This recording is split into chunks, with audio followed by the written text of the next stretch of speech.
Just a reminder that you're watching the Electronic Intifada live stream. I'm here with my colleague Nora Barrows-Friedman. And as you've just heard, it's been more than 3 weeks since the Gaza ceasefire and prisoner exchange deal took effect. In that time, according to the Palestinian Health Ministry, at least 118 Palestinians have been killed in Gaza by direct Israeli fire, died due to prior injuries, or from the thousands of tons of unexploded Israeli ordnance that litters the territory. Meanwhile, the official death toll, widely considered to be an undercount, has risen to more than 62,000 as people across Gaza return to their shattered communities and find the remains of loved ones whose fate had been unknown.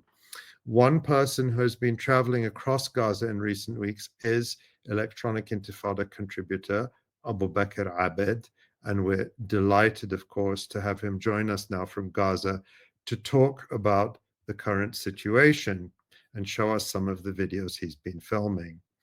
Abubaker, are you with us? Hello. Hello. Yes, How are you? see me. Yes. Yeah, I'm really good. Thank you. We see you, we hear you, and we couldn't be happier to see you and hear you. Thank you so much. I have the same feelings, to be honest. Wonderful. So, Abubaker, you have been very busy in the last couple of weeks, and we're going to get into some of the videos that you have been filming and posting. We just heard on the news report, I don't know if you were able to watch it, some of the kids in Gaza responding to the idea of being forcibly displaced from Gaza and being sent, whether it's to Jordan or Egypt or Indonesia or Somalia, or I don't know what other countries they've come up with. Madagascar, I think, yeah. It's many other places, maybe the moon. Maybe Elon Musk, he has moon rockets, so maybe they're thinking of that. So we wanted to just get your reaction first and what you're hearing from people around you to these really very, I mean, we're making light of it, but these very disturbing statements and proposals from various quarters about forcibly displacing the population. I think his words don't have any weight at all because, he's been trying, even Israel has been trying under the auspices of the entire world, almost the entire world, to wipe out Gaza over the past 14 months. Nothing has paid off because the Palestinians are so much connected with this land.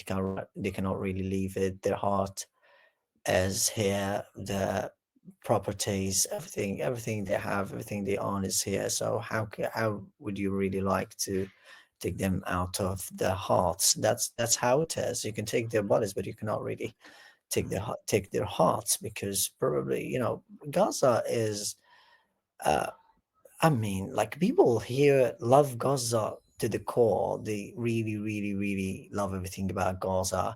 And for them, whatever Trump says, whatever any corrupting power around the world says, they don't care at all. Okay, you want to wipe us out? Okay, do it. No worries, but we're not going to leave, because the people of Gaza are made of external stuff. The people of Gaza are so stubborn. Like maybe Dr. Rafat has been talking about the people of Gaza many times before and how tough they are. So you cannot really beat them. You cannot really just say that you're gonna kill them, or gonna probably deceive them by some words or some sort of temptation. No, of course, no. Gaza means the world to them, and whatever you offer in exchange for that, it's not going to really drag them outside Gaza, because Gaza is their hearts. And whatever Gaza looks like at the moment, Gaza is for them the peaceful site. Gaza for them is the most beautiful site in history, and they want to rebuild it.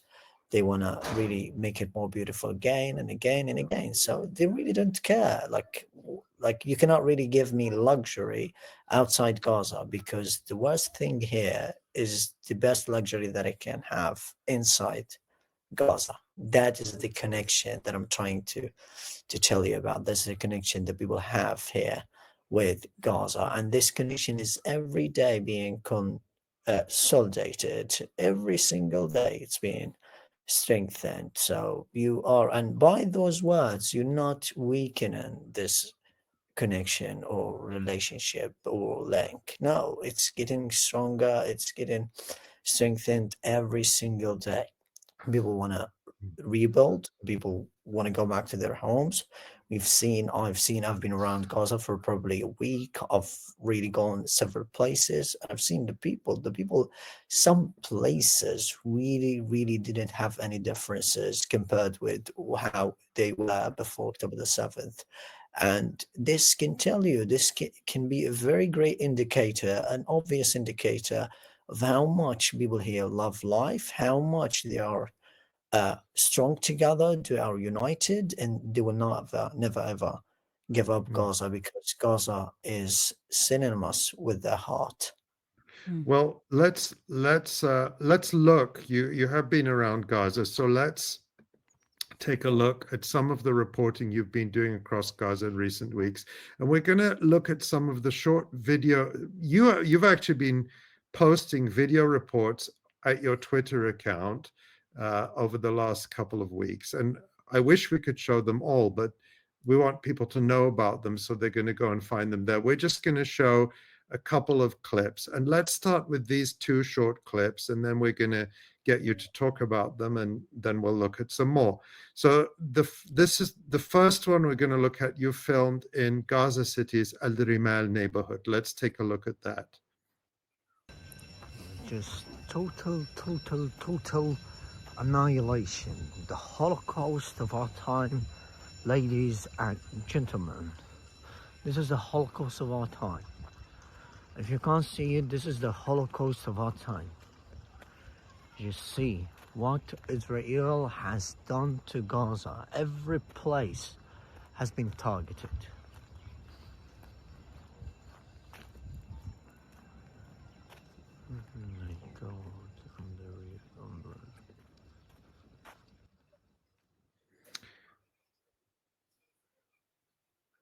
And then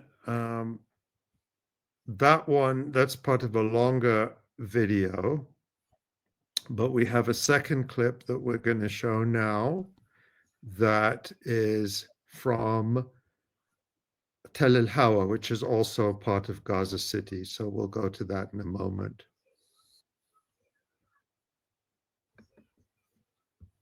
Here are the civil defense cars and vehicles that have been also damaged by the Israeli army over the course of time. Now, the civil defense buildings in Gaza have been destroyed, deliberately destroyed, because Israel purposefully wanted to destroy all life aspects inside the territory.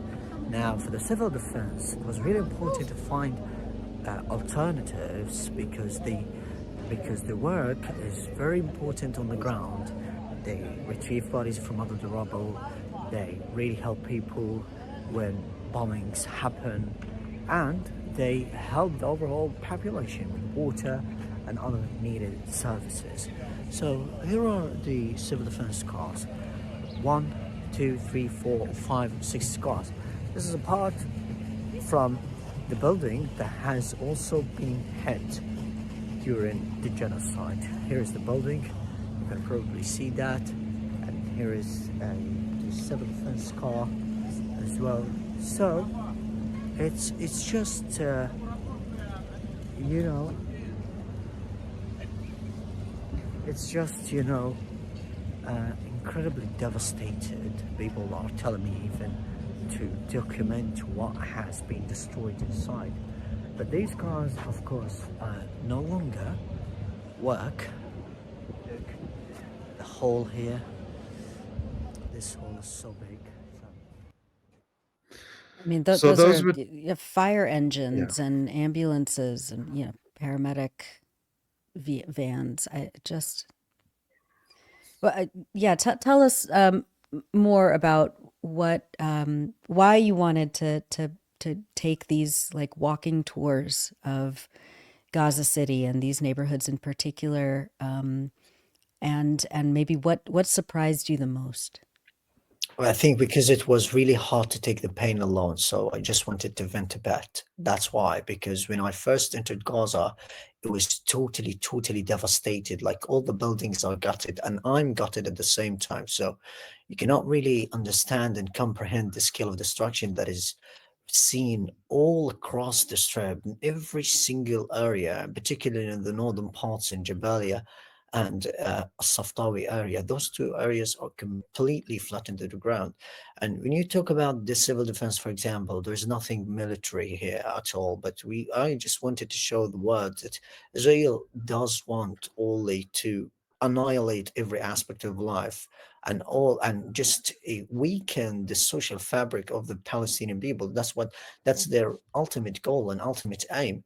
And at the same time, you walk around Gaza and you have that memory and those good memories of how Gaza was before this genocide, and you feel very heartbroken. Like I remember this street, for example, in the neighborhood, it was brimming with joy. It was brimming with people's exaltation, but all of that has simply vanished. And all the students, like there were students from every single age, probably from 5 years old, from the first grade until the senior at university.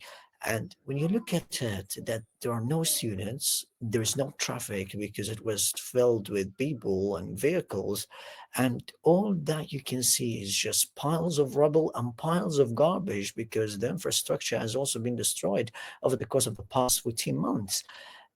This is truly, truly heartbreaking and insurmountable. And I just wanted to show the world like how it really feels to go around Gaza and to wander around Gaza while Gaza looks like this. Imagine if it is your neighborhood, imagine if it is your hometown, and you come back to it after a year or after 6 months and you find it like this. How would your reaction be? I mean, like I promise, like when I return to Deir al-Balah, because Deir al-Balah is not that much devastated. It has seen multiple strikes over the course of the past 15 months, but it's not. It's the least devastated city. We all know that. When you look at Deir al-Balah, there's still like glimmer of hope. But when you look at like Gaza, uh, I don't know, it's you cannot really find the words to describe Mm. the carnage, the destruction, the unfathomable carnage that like people are still very much trapped in that cycle of horror displacement. It's just the same scenario. People are still carrying water from very far distances. The Mm. people are still living over the rubble of their homes, and people don't know whether the unexploded ordinances are going to explode in their faces or not. This is Well, absolutely a big trouble. Abubaker, I'm sorry to interrupt you. Let's look Yeah, at the next two clips because they point to some of the things you just mentioned, and then you yeah, can talk okay, about them. So, yeah, yeah. so let's look at the next clip we have, which actually I'm not sure. It's in Gaza City, I believe, but you didn't say exactly where. So let's run that Yeah, now. let me It's see. a short I'll clip. tell you. Yeah. This is Tel Hawa. That's in Tel Hawa. Yes, it's Tel Hawa. And those are children carrying water. And Like that's something, most, like the two have lost their parents. Oh, The yeah. two have lost their parents. They're now responsible for the families. People should be And where aware. and did you talk to those children? Do you know Yeah, I something talked about to the them. yeah. Yeah, I talked to So them. They so where said that where are they living? I mean, are they living in a building, in a in a what tent, kind? no, either in a tent or on the wreckage of their homes. But the wreckage we're talking about is just nothing, probably one wall standing only of the whole Mm, building, of the whole tower. There, like Tel Hawa is known for its towers, Dr. you know. So mhm. there are many towers in Tel Hawa where thousands of families, hundreds of families in each tower were living before the war. Now, all of those towers are flattened to the ground. So where people are going to live, there are no ways at all. So people are taking the risk to live inside completely collapsing buildings, and they don't know whether these buildings are going to fall upon their heads or not. this is extremely dangerous and hazardous and something people should be well aware of. That's why Israel is still delaying the entry of caravans and containers into the Strip. That's why people are still suffering and they don't have any life means to protect themselves from the cold, to protect themselves from any possible dangers and or harm. That is absolutely deliberate. This is the modus operandi of the Israelis. That's always been the case. And for me, when you talk about children, for example, I met children in Al Shujai neighborhood, not only those two children. Hear from the children of Gaza. Your heart is gonna break 1 billion times a day. Like hear from them. One child I met, her father was killed. She only wears one piece of clothing. It's less than 10 Celsius here in Gaza. How can people cope with such an incredibly difficult situation in the face of this extreme adversity? How can people really cope with it?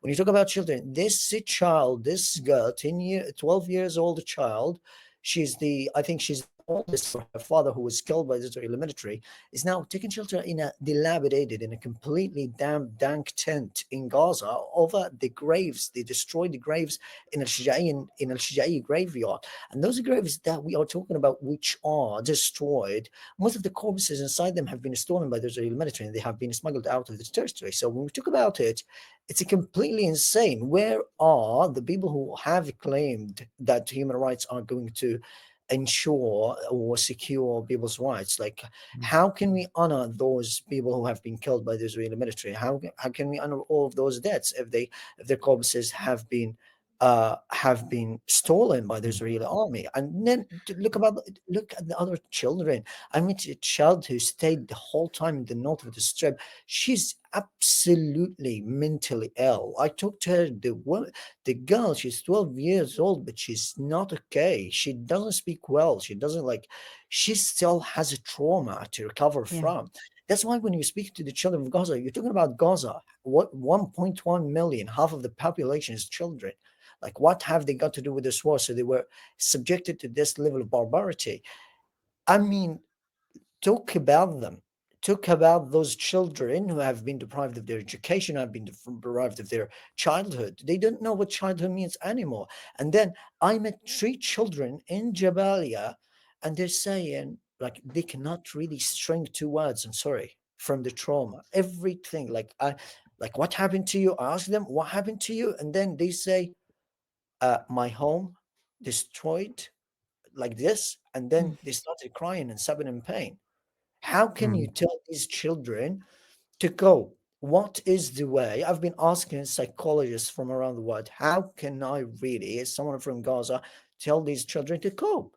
How can I really tell them to handle the situation when they don't have a home, when they are taking a responsibility, a very huge responsibility, like trying to provide their families with water and food every single day?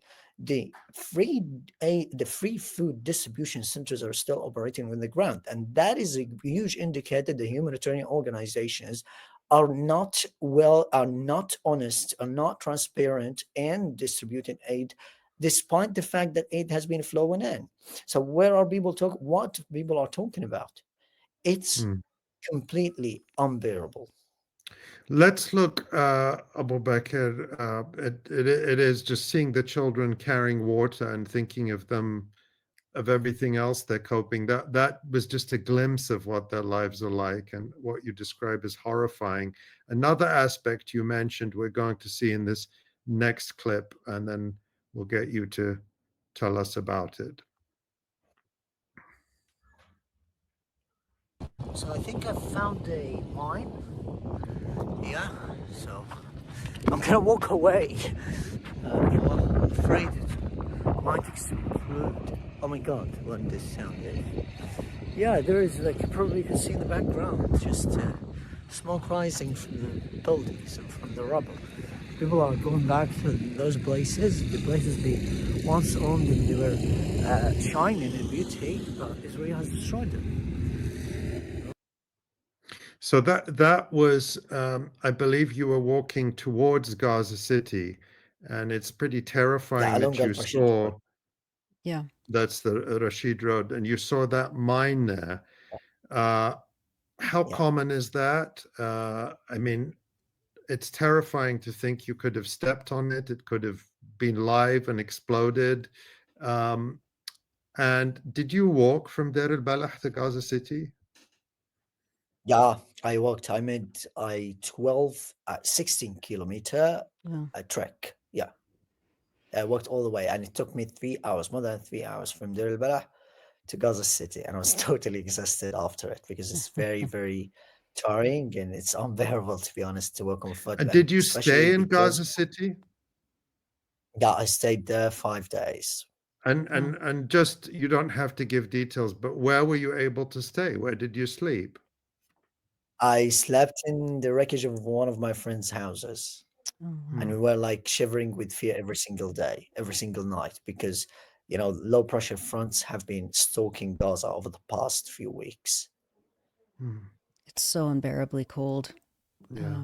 And yeah, and I mean, seeing that, like Ali was saying earlier, there are uh, um, these videos that we've seen just over the past couple of days of like torrential rain and wind, and Yeah, people's tents who have gone through, 15 months, 16 months now of awful weather. Yeah, just it's it's unbearable, and these and all of those supplies are still just a few kilometers away on trucks. And talk yeah, about a absolutely. bit But more. again, yeah, go ahead, go ahead. Yeah, Yeah, I go just ahead. wanted to get you to talk a bit more about the unexploded Yeah. ordnance. Um, how you showed us that landmine, and there was a report yesterday that they said 118 people in total had been killed since the start of the ceasefire, and that included people by direct fire, by unexploded ordnance, and people who died from prior injuries. What are you hearing about the issue of unexploded ordnance, Abubaker, and how people are dealing with that? I Yeah, I think you're right, because this toll includes the people who have succumbed to their injuries because of the lack of medical Yes. supplies, and it also includes the people who have been killed by those ordinances, and the others who have been killed by direct gunfire and shells by the Israeli military. Now, for that case, I spoke to the father of one of the two cases which were registered, sorry, at the Gaza Health Ministry, because I've been talking to the Gaza Health Ministry itself as well. And it was Yusuf Kassab. He's 29 years old, and he was on the ceasefire day when it went into effect on the morning of January 19th. He went to inspect the carnage of his home in Rafah, and once he went there, he didn't see any landmarks at all, because his home was flattened to the ground, and the rubble of his home was even bulldozed away. So he didn't see any landmarks, and he really didn't know if his home was there or not. So he went with his neighbor to their neighbor's home, and when he went there, he got in. He was inspecting also the carnage. He was checking the home of his neighbor, and then he was near one of the kitchen windows, and he just like put his hand on one of these suspicious devices, and it blew up in his face. So his father, whom I was talking to yesterday, he told me, like, I came and I saw just half a head, and I just saw gashes in his body, many cuts, many deep, deep, deep cuts, and he was also the two others with him, his neighbor and the other one, his friend, were also killed, were also, sorry, wounded. And yeah, it was a super horrifying scene, not only because of this, because also this man Yusuf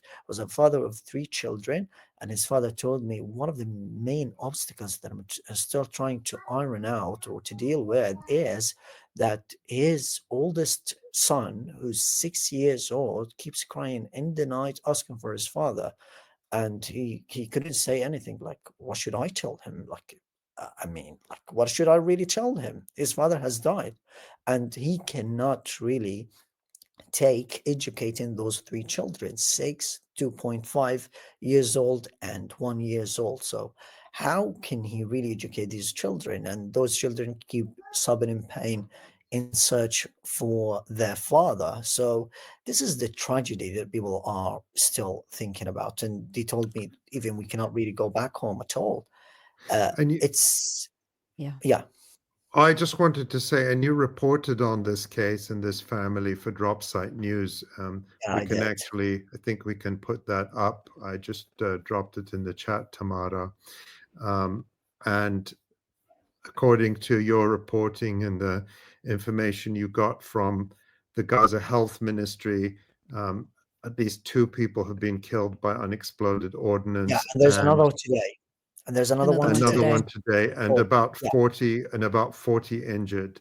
So it's a pretty terrifying aspect of this. So that's Abubaker's report for Dropsite News, which was published today. So congratulations on that, Thank you. Abubaker. People can read more about that there. So let's talk about some more of your videos.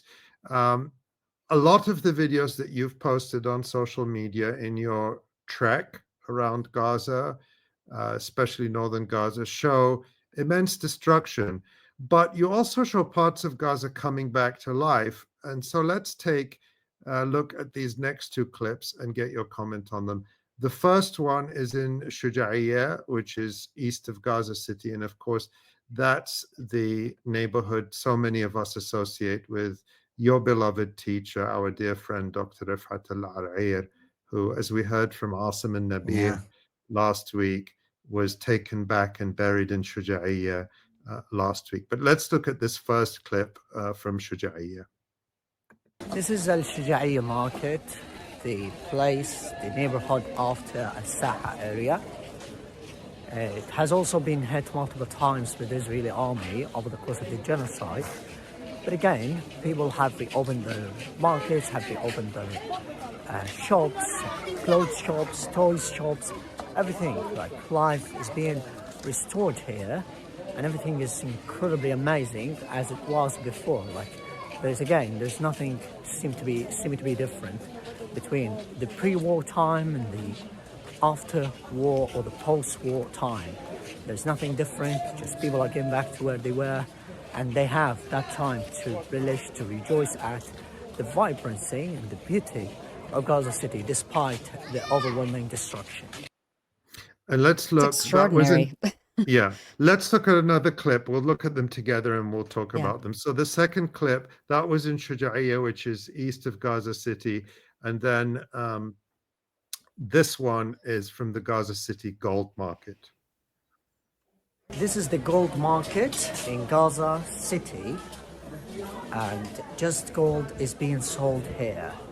This is one of the most ancient places also in the entirety of the Gaza Strip.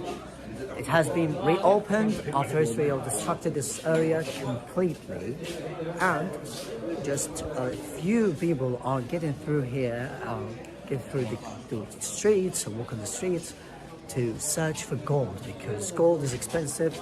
People don't have money, they have lost their homes, they have lost their jobs. But yes, you can probably see like the gold is really, really amazing and fascinating, but there's also destruction. So this is the end of the gold market in Gaza, and in the background it's just destruction, you may see that. And this is the gold market in Gaza City. So That's, how I think I'll have to start. I Yeah. think I'll have to start saying something, because people were demanding me or requesting for me to get married once I really filmed something in the gold market. Oh, wow. Yeah, like you filmed Everyone has something, big Des. plans for you. Yeah. Yeah, and, like you found something there. That means that you're looking for your love, and I said no. Well, you Yeah. never know. You never know. Keep your options open. Yeah. Sometimes it comes without you looking, so you never know. But how typical are those types of scenes? The Shuja'iyya market looked pretty active. People are buying and selling. People's needs don't stop. the gold market there, of course, people may be selling their gold because they need money to live. But Yeah, as you go that's around right. Gaza, what do you see? Do you see shops open? Do you see a lot of business going on? How typical are those clips that we just saw? Yeah, I think, like, again, it's just a clear manifestation of people's resilience, of people's love of life. Like when you see, like when you go back to an area that has been fiercely attacked over the course of the last 14 months, and you see that level of vibrancy, that level of love of life, you feel that those people really deserve to live, really deserve everything good in their lives. And those scenes are just a huge indicator, and they just tell the world that whatever you do to Gaza, people cannot really leave it at all. I remember, like, when I was going into a Zawiya market, and I found something there. Nothing at all. Like the market before and after the war is the same. There are loads of goods, there are loads of commodities, loads of spices, fruits, snacks, toys, everything, like as if the war didn't happen even. When you see that this is happening after 14 months of horror, and people still have that smile, people are still exchanging smiles and laughs with each other, that can sum it up, that can really wrap it up. And it's just like you look at people, they're still smiling, and it has finished, we're gonna rebuild something, we're so happy, we're gonna make it more beautiful than before. And we are just indigenous to this land, we cannot really leave it. Gaza is just our heart, Gaza lives in our heart, and we live in Gaza, so that cannot be split up at all. And the scenes, not even in those places, like we are seeing this sort of rejuvenation uh, elsewhere, even in Remal neighborhood, in the University Street, elsewhere. But there is a very deliberate act of trying to erase people's love of life by blocking aid, by blocking the goods, by blocking the commodities. But I've seen at the same time, like when I saw all that destruction, I saw many gardens filled with really plants, uh, like basil, as I told you. Like I've seen many, like there are many green plants over there in many places. People have been planting their small pieces of land to make sure that they will not be devoid of, or their homes will not be devoid of vegetables and fruits. Those scenes are just like the most incredible I've ever seen when I went there, because people are still smiling and are still hoping despite all the horror that has been inflicted upon them. Hmm. I mean, it's And such a difference between, I mean, just, half a mile, half a kilometer away, in Tel El Hawa, where you filmed those kids, carrying water, and they've lost everything, and they can't, they're so traumatized, that they can't speak. And then you see the markets, full of people going about their daily lives, trying to rebuild. I mean, how is that? How does that feel, inside you? What, like, how do you hold both of those things? And I can just imagine that, probably most people in Gaza are going through this, where they've survived, they want to rebuild, and there's just this individual and collective weight of trauma that, that will need generations to repair, inside themselves. I mean, how does that? How are both of those things?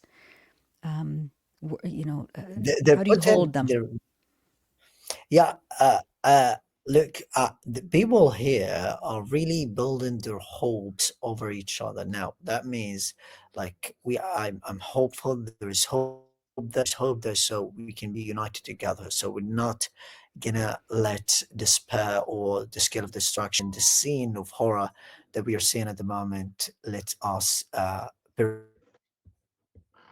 because this is what people what they have been instilled into, this is what they are really desperate for. And not only this, because like I so many people, like I was talking to them. Look, it's normal. I lost my entire family, but I'm gonna build, I'm gonna marry, gonna have kids until we see free Palestine. I promise.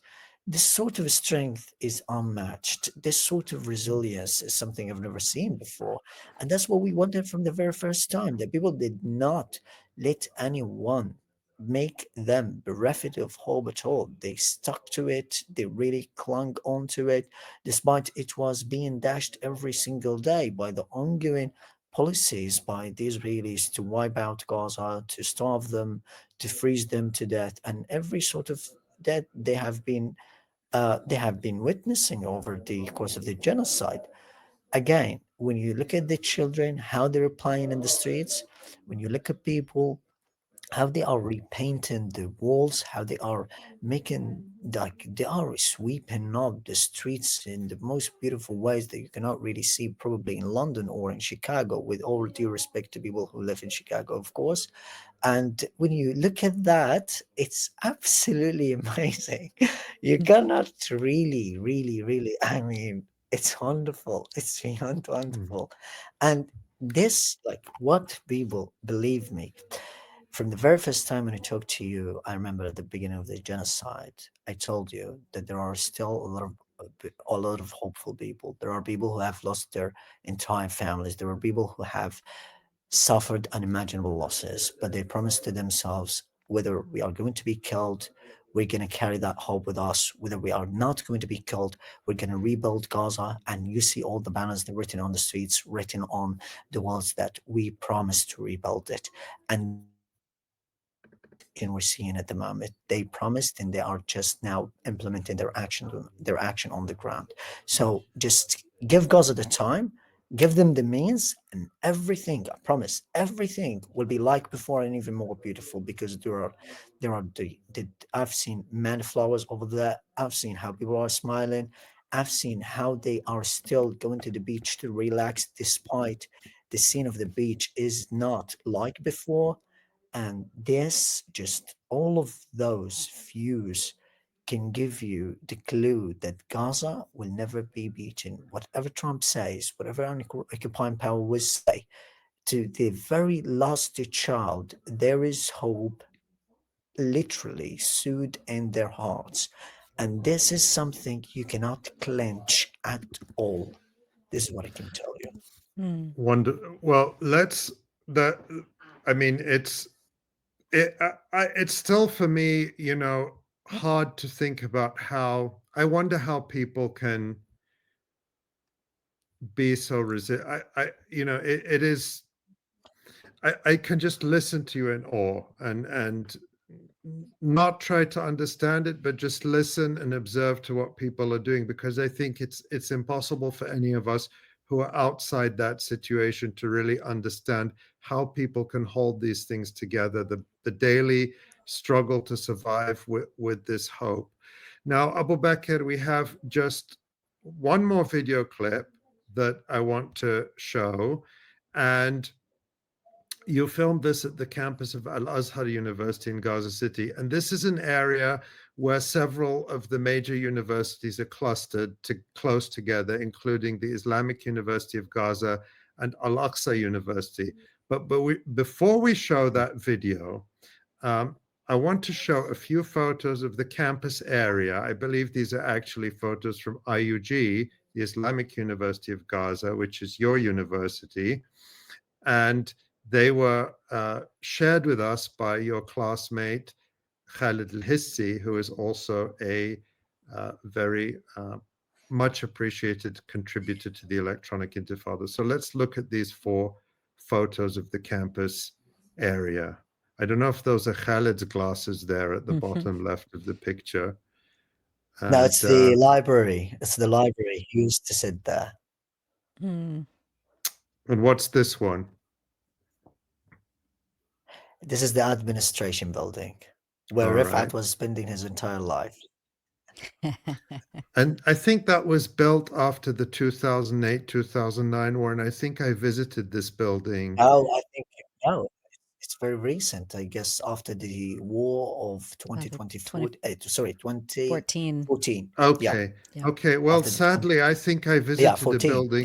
Yeah, I 2014. visited a building that was built after 2008, and they may have destroyed it again in 2014, which wouldn't surprise me at all.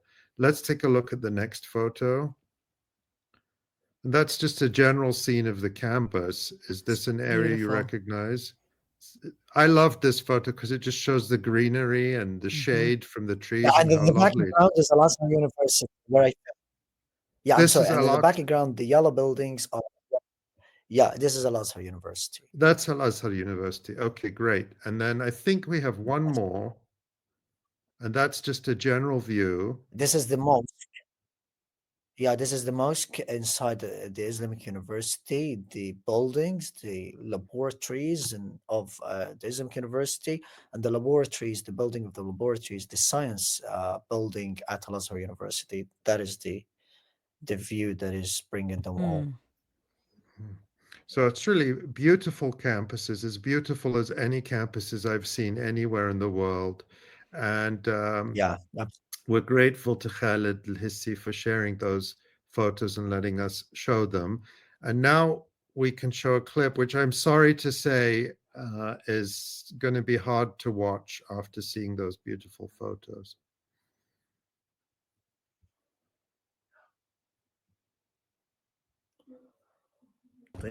As far as I remember, where dentistry students attended classes, lectures here, and also medicine students also, their lectures are held here. Look at this, all the laboratories have been hit and targeted. This is Al-Azhar University of Gaza. You can see just, this is one of the buildings. Utter devastation. There are no words to describe what I'm seeing.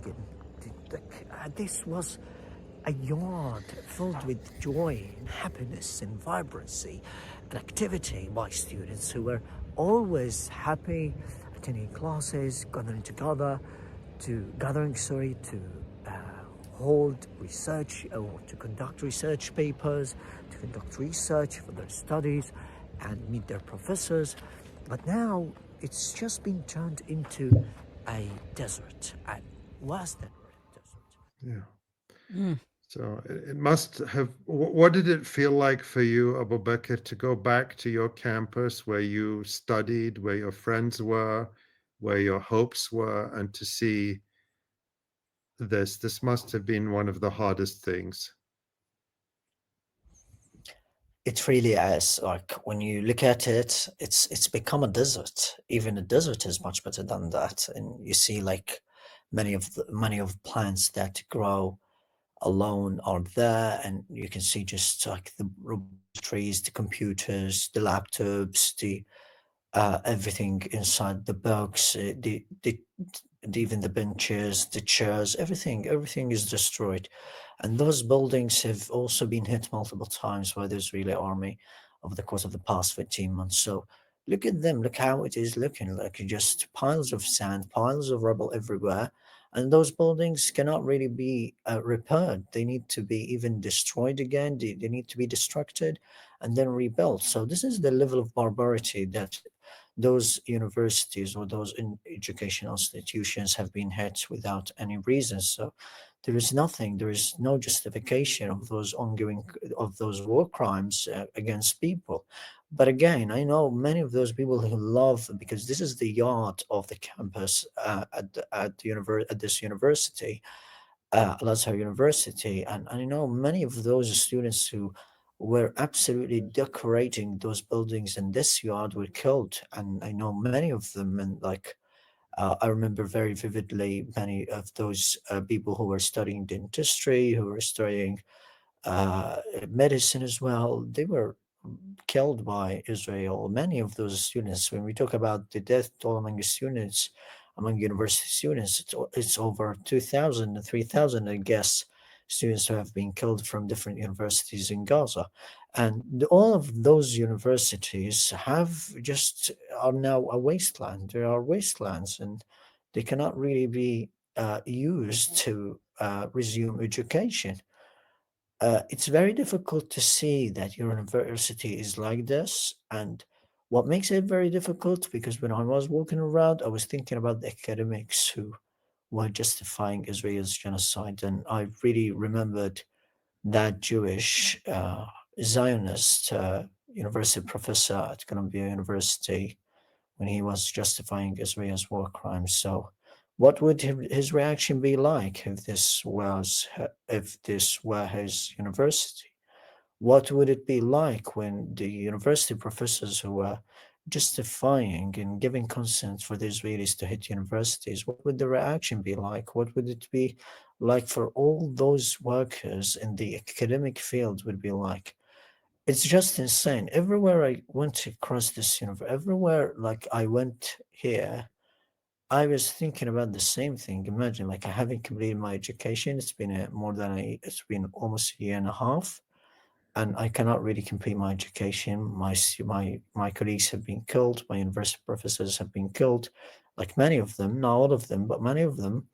And all the lecture rooms where we hanging out, where we discussing things together, discussing the lectures, all of them have been bombed. Like I'm asking myself all the time, like why? But if this were an Israeli person, student, or if this were a Ukrainian student, look how the world would react and look how the world would erupt. What feelings you have? Sometimes, I'm sorry to say this, but sometimes when I wanted to film something, I had to turn off my heart because the pain, I cannot really take so much pain. Like I've really gone around so much. I've really spent kilometers and long hours walking around Gaza to film all these things. All the lovely places that I used to visit are no longer there. All the memories that I made have been buried under the rubble, and they are no longer on on my mind because of what I've seen.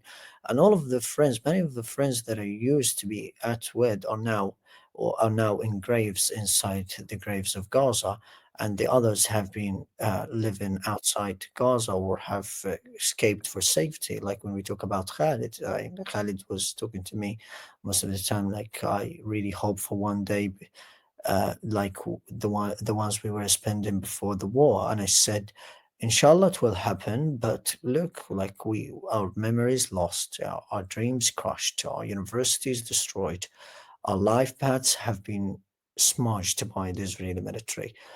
You think about it, like why a restaurant was hit, why a cafe was hit? Was there anything necessary to flatten a cafe? Was anything necessary? Was there a reason to destroy or to demolish a restaurant or a university or a library or a bookshop? Even the bookshop Samir Mansour, which is the, I think you know it, Dr. Ali, which is the most famous bookshop in Palestine, not even in Gaza, it was also severely hit and destroyed by the Israeli occupation over the course of the genocide. And then you look at it, it was a newly built, and people would loved going to it. People loved spending time there reading books and reading novels.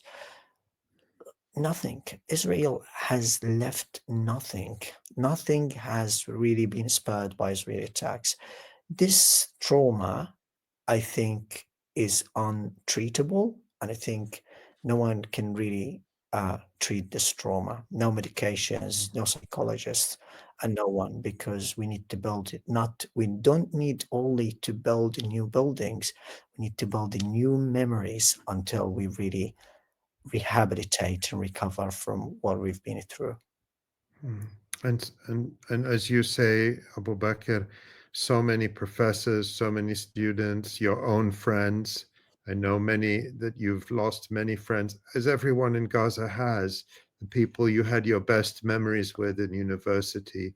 And you carry them with you, and you and Khaled and your other classmates carry them with you.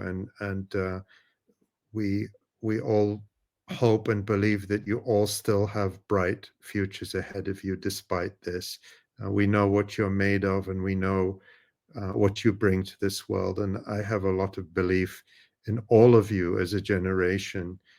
Some of the finest young people in the world that I've had the privilege to get to know throughout this horrific genocide, but also in the last years, it would, the young the writers we work with at the Electronic Intifada. Many of you were students of Dr. Rifat, and you are just a generation of tremendous promise, even so today. And I have a lot of faith in that. We have one more photo that we're going to show you before we let you go. And Khaled said, show this photo to Abubaker and see what he says. I don't know what this photo is, but you're going to tell us. This is Deir al-Balah, the downtown. Yeah. This is like you see, probably, 4 people in the city. That is Deir al-Balah. And right now, while I'm talking to you, you cannot find 2 people in the street. And that you is cannot that. find 2 people. Hmm. Yeah, And that's that's correct. Because Deir al-Balah is a city. Because I wrote that. I wrote that in the with you last October on the war anniversary, 1-year anniversary. And I said, and I wrote that Deir al-Balah is a city that sleeps early and wakes up early. And by the way, I made many problems to make this interview because everyone is asleep. it's the Midwest So of you have to be Gaza. well aware of People joke about the Midwest of the United Yeah, States. Yeah, like Chicago, by people the way, sleep they early speak, they and literally wake up early. so we have very because mutual things. because That's really because good. Dr. Rifat used to say that Chicago is the Shuja'iyya of America. I don't know why, but that's what he said. So I'm saying that Deir al-Balah is the Midwest of Gaza. It's beautiful. Look, Deir al-Balah, what is Deir al-Balah known for is, first, it sleeps very early, it wakes up very early. So people normally wake up or get up like before the dawn, like 3 a.m. in the morning, and that's a time no one in the world gets up at. And they sleep very early, like when the sunset leaves Gaza, leaves Deir al-Balah, sorry, when the sun leaves Deir al-Balah and the sunset comes, everyone gets to sleep. So all it gets dark and no one can really get out. You can see, again, you can see probably dogs and cats outside, but you cannot see people at all. And just like this, because the vast majority of people here in Deir al-Balah are farmers and they have to go to their work very early in the morning. But what makes Deir al-Balah special is, like, if you throw a needle, you can hear its sound. This is how it is, to be honest. It's very calm, and it's like there's no like there is calm, the most, probably the calmest city in the world, believe me. That's what I love about it. And even some of the, like, when people return to the north of the strip, some people from Gaza and elsewhere who know Deir al-Balah told me, Abubaker, I'm sure you are so happy about the return of people because you're now in Deir al-Balah, the original Deir al-Balah. And I said, no, they're welcome at any time. I mean, like, yeah, Deir al-Balah is a very beautiful city. It's known for its palm trees. It's normally taken the red color because of the palm and of the dates. And it's very calm. Like, you cannot really find people. And that was an hour before the sunset. And even an hour later, like Khalid, I remember Khalid, he was with Mahmoud al-Yazji at the same time. And he, like, they said, like, hey, well, it get very dark and we cannot really stay, no one in the streets, we had to go back to Gaza. And it was 6 p.m. and that was like very, very early, very, very early Like to us. lunchtime, And they right? were afraid. Yeah, absolutely. Like, they were very afraid, like, yeah, we needed to go back home. It's very dark, no one in the streets. And they got back to Gaza and they stayed there probably after 12, after midnight. So that's how it is. That's why Deir al-Balah is special. Very Incredible. special. And Incredible. it's your city, which also makes it very special. Abubaker, thank you so much for this incredible tour of Gaza and talking about so many difficult things that you have witnessed and are still experiencing, but we're so grateful for that you share them with us and you share them with the world. And we just showed a few clips of the videos that you've been posting. There are others. And of course, we only showed bits of the videos. So people can find all your videos at your Twitter account or X account, x.com/Abubaker Abed W, and they should follow you I'm there feeling and like see. a very great person saying this. Like I'm not a website. Well, you I'm not are a doing website. fantastic It's reporting. like saying you can see a wrestling match at WWE. Sorry, what did you say? Well, it's you are doing excellent reporting, and we want to point people to where they can find excellent Yeah. reporting. So we're very grateful for that. And we hope you'll come back very soon, maybe next time. One last final question from last week, since Yeah, go you ahead. couldn't join us. Someone had a question. What is your Premier League squad?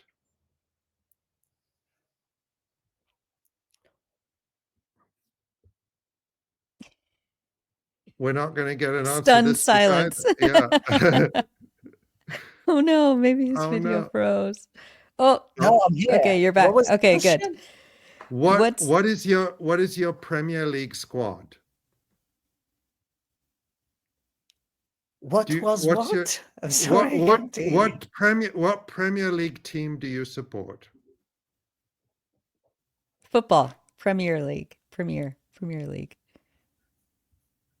I don't know. I think we're I having difficulties. don't So know. we are never going to Like, get an just write answer it to this down in the question. chat. Aha, I'll what put do it you in. support? Yeah, what's your squad? Yeah.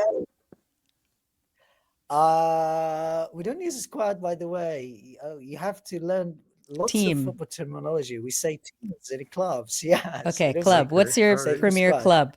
Yeah, club. I think I don't have any teams. I was supporting Chelsea, but since they took sides with Israel, I know time and I no. hope they will lose until this day until the club closes. But I think I love Ipswich Town for Sam Morsey, and I love Liverpool. Excellent. So Ipswich Town, And Sam Liverpool. Liverpool's a Morsey, great of course. Yeah. Sam Morsey, who spoke out for Gaza, and you wrote that article, you Yeah, interviewed him for the Electronic Intifada, and Liverpool. yeah. Who doesn't love Liverpool? All right. So we have our Yeah, yeah. answer. By the way, yeah. By the way, Sam Morsey, the story about Sam Morsey really went to very, very important people in the sporting industry. I was told about it, and they were absolutely amazed by it. Even I saw many Instagram pages that are interested in sports that talked about it and talked about Sam's words. So it was an incredibly, incredibly important story. And I'm going to reiterate something. This is the best piece of journalism I've done during the past 15 months. So it's going to be the accolade that I'm taking anywhere. Absolutely. And it's in the best place because we're going to rebuild, we're going to do something. And by the way, we have some plants there that have grown other than like the yellow rose, unfortunately, has not even bloomed again because it's not the time for it. But there is the yasmin, sorry. And there is there are the other plants like Hubbeza. I'm sure you know Hubbeza. Probably when we meet, we'll make you something like it. And yeah, the beauty is there. Everything is there. We're going to hold on it and onto it, sorry. And yes, I think I have to leave because everyone is waiting for me to end this one. They're going to kill me. They're asleep. Bye-bye. Thank you, Abubaker. Abubakar, We you're the will best. see you. We will see you. We'll see you very soon. Thank you.